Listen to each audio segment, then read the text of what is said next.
A lot of people are making the claim that the shooter of Charlie Kirk can't possibly be from the right because he supposedly had a trans lover for a roommate. Now, I want to point out that there is no real evidence at this point to suggest that they actually had a relationship. The person making this claim shared some questionable text messages and then hasn't been able to kind of verify details about their relationship. That's suspect. But whether it is or not, I'm going to talk about why that doesn't even matter.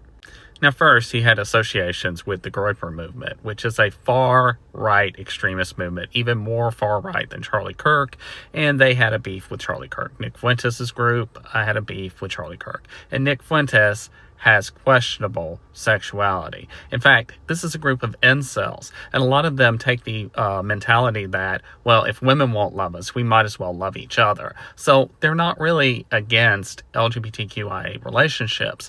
What they do is hate women and people of color and anybody that doesn't push a Nazi narrative. And let's not forget that not only does Nick Fuentes have questionable sexuality, there is also the return of Milo Yiannopoulos, who is an out gay man who is extremely far right. He was run off for supporting harm to children, and he's now returning saying that he is time to come back to life or something. So he is also a out gay man, and he is a face of the far right, extreme right movement. Second, we have people's search histories. So let's look at some search histories for, adult-related activities. Now, when we look for adult activities involving trans-identifying individuals, these are the top 20 states most obsessed with it. Texas, Georgia, Kentucky, Missouri, Kansas, Virginia, North Carolina, Illinois, Mississippi, Tennessee, Ohio, Indiana, Arkansas, Iowa, Louisiana, Michigan, Oklahoma, Alabama, Florida, and Pennsylvania. Please tell me what the vast majority of these states have in common politically. And if we break it down even further to look at areas where there are discrimination laws in place for anti-trans laws, we can see that the more that an area discriminates, the more those searches and viewing of those types of adult activity videos go up. So states like Texas shoot up because of the anti-trans stuff. Same with Florida. So we see actually more searches and viewing of those things in those states that discriminate even more against trans-identifying individuals. Now, I want to point out that a lot of those areas that are searching for that are in the Bible Belt. So Christian conservatives. And that would suggest that they're not really anti-trans when it comes to playtime.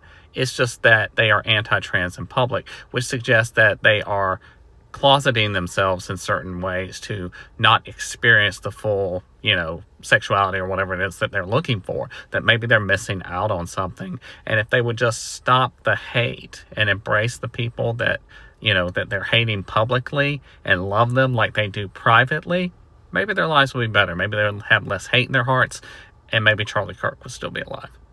Because the reality is, the sexuality is a spectrum. There are people all across the line that have different sexualities that express differently. Some people are very straight. Some people are very monogamous. Some people are polyamorous. Some people bisexual. There's a lot of different leeway here. And I think a lot of the people who are anti-trans publicly, those are people who are not willing to accept who they are on that scale. Because, we're all over the place as human beings. And that's okay. Embrace those things instead of rejecting them. Acknowledge that they're there. And instead of turning your hate for yourself on your neighbor, process that hate in yourself that is about yourself and work on that and fix it. And then maybe, as I said just a minute ago, people like Charlie Kirk won't end up caught in the crosshairs. Because at the end of the day, the only reason Charlie Kirk ended up in the crosshairs is because he and people like him preach hate against groups like the trans community. And so if you are feeling conflicted inside and you feel like, oh my God, that could be me and I'm supposed to hate me, then you might turn that hate towards someone else. And that's dangerous. That's why people like Charlie Kirk are dangerous, because their words can incite violence. Charles Manson didn't actually ever harm anyone himself personally.